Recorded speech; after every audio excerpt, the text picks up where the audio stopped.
नमस्कार दोस्तों, स्वागत है आपका मोटिवेशन राकेश के YouTube चैनल पर। मेरे सभी प्यारे दोस्तों को जय श्री कृष्णा। तेनालीराम की कहानी, बाबापुर की रामलीला। नालीराम की कहानी, बाबापुर की रामलीला।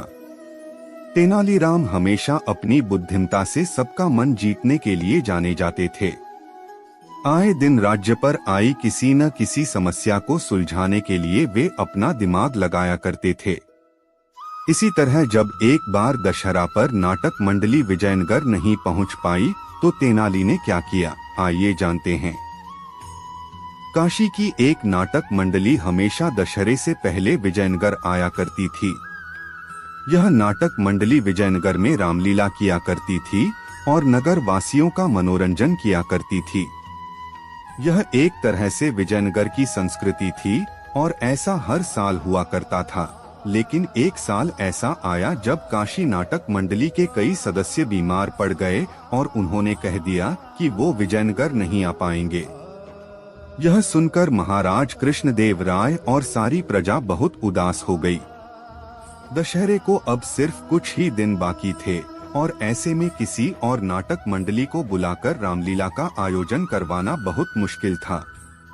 दरबार के मंत्रियों और राजगुरु ने आसपास के गांव की नाटक मंडली को बुलाने की कोशिश की, लेकिन किसी का भी आ पाना बहुत मुश्किल था।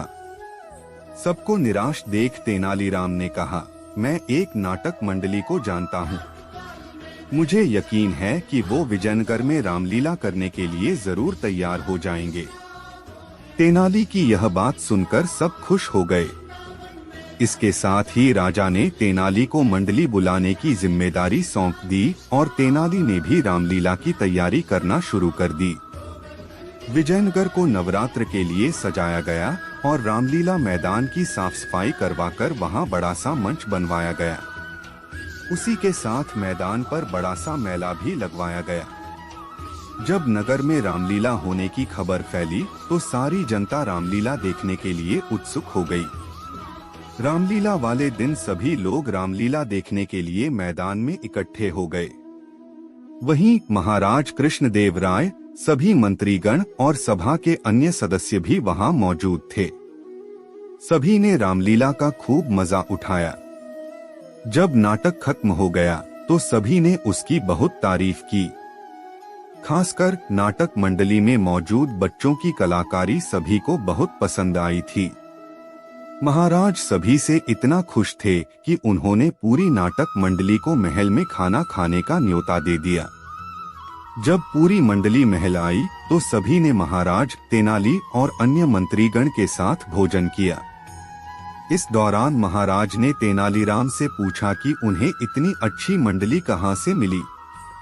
इस पर तेनाली ने उत्तर दिया, ये मंडली बाबापुर से आई है महाराज। बाबापुर? इस जगह का नाम तो हमने कभी नहीं सुना। कहाँ है ये? महाराज ने आश्चर्य से पूछा। यही विजयनगर के पास ही है महाराज। तेनाली की यह बात सुनकर मंडली के सदस्य मुस्कुराने लगे।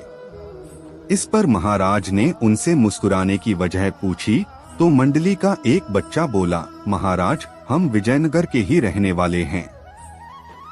इस मंडली को तेनाली बाबा ने तैयार करवाया है और इसलिए हमारा नाम बाबापुर की मंडली है। बच्चे की यह बात सुनकर महाराज सहित सभी लोग ठहाके लगाने लगे। कहानी से सीख। बच्चों, इस कहानी से हमें यह सीख मिलती है कि ऐसी कोई समस्या नहीं है जिसे दूर न किया जा सके। बस इसके लिए संयम और बुद्धिमानी से काम लेने की जरूरत होती है, जैसे इस कहानी में तेनालीराम ने किया।